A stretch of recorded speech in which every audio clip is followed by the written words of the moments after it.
Everyone does celebrity birthday greetings, but the Focus Group is the only show in the universe that celebrates business birthdays.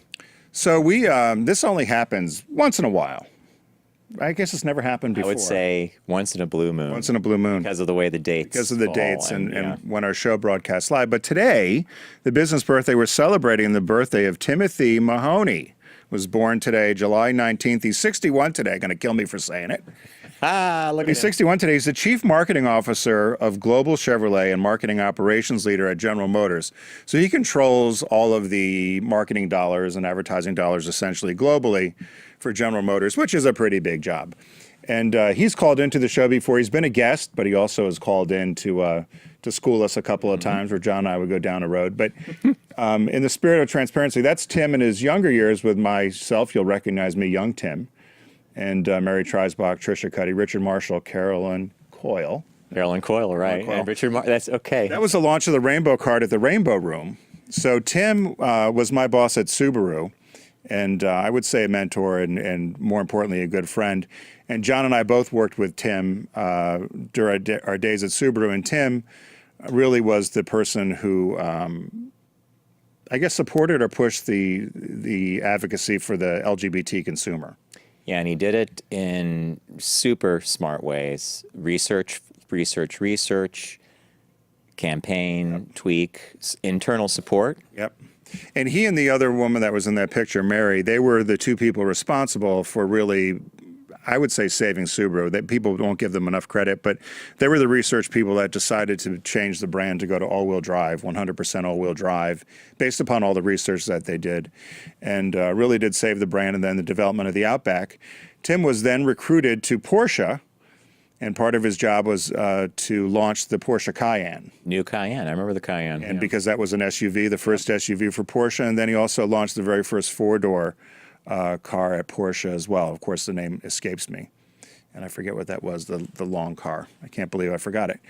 And then he had gone back to Subaru and got away from all the craziness from when I was there. So he and I overlapped a little bit, but I had left and then he had come back. Yep. And Subaru stopped selling equal-length drive shafts and horizontally opposed engines and started the Love campaign. And John and his agency were part of that success as well. And then from there, he was recruited to Volkswagen. We actually Which ironically, we were overlapped there because John and I had left, Subaru had stopped supporting the focus group and Volkswagen had picked us up. And Tim was one of the people responsible for the Star Wars commercials that were so successful, as well as helping push them to the direction of doing all-wheel drive wagons, which is the all-track is success of that. Yeah. And now he's at General Motors, where he's in charge of the shebang there at Chevrolet and GM globally, and has been a great friend to us, a great mentor to us. Probably one of the best bosses I've had. I would say he and Mary in that picture are probably two of the best. And smart guy. And you said this at lunch that I was so looking when Tim built this into the deck. I'm looking right at Tim Mahoney saying, "Happy birthday! You're a super cool guy." As an agency person, I will tell you that in business, we get to work with a lot of cool people. Some great, some not so great, but most people have a lot of fun and they bring their best selves to work. As a boss, he was fantastic to you. As an outside guy, for me as an agency owner, he was the rare client who gave us room to create and room to make mistakes and room to come up with a good idea. So if I came with an okay idea, it's like the chef in the kitchen who throws a little dash of something in, asks the question you weren't asking yourself. You feel a little bit weak. You're like, oh, I didn't make Tim happy, and then you came up with the right campaign.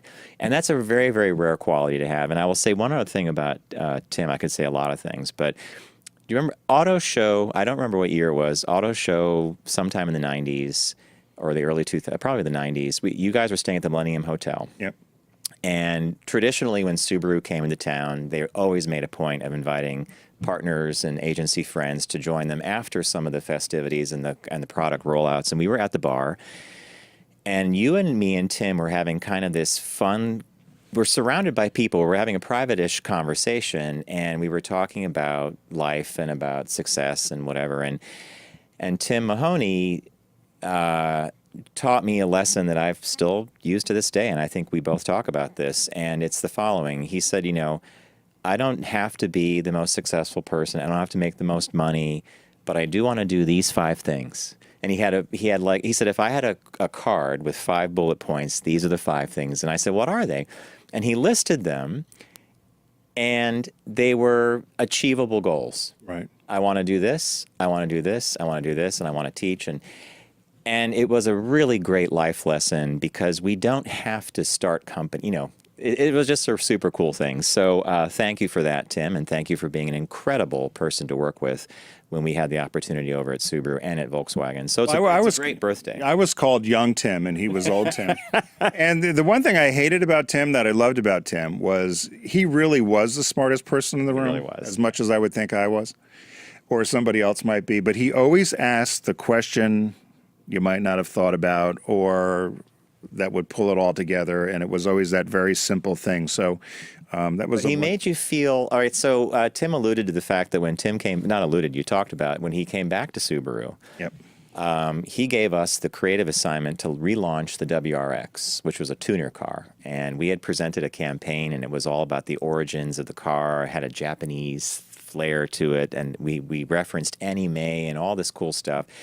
He sits through the presentation. Now, everybody in the room, you all knew how he was. We all knew how he was. So I was dead sure I had thought of every single question that he could ask. And so the room's dark. It's like one of those glass conference rooms.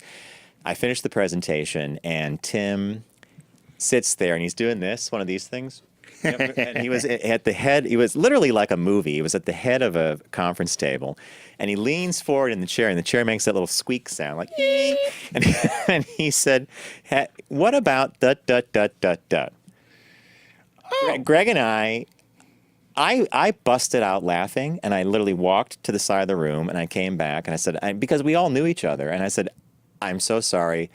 I thought of everything except that." And I think Karen was in the room, and Karen goes, "He gotcha." Gotcha. Oh, but he did it in the right way because he wanted great work from the people he worked with, and he knew how to make us give the best job we could do. So when he was mad at you, he gave you the silent treatment. He didn't talk to me for 2 weeks once. I did something. I was disrespectful at work. But anyway, happy birthday, Tim. Happy birthday, Tim.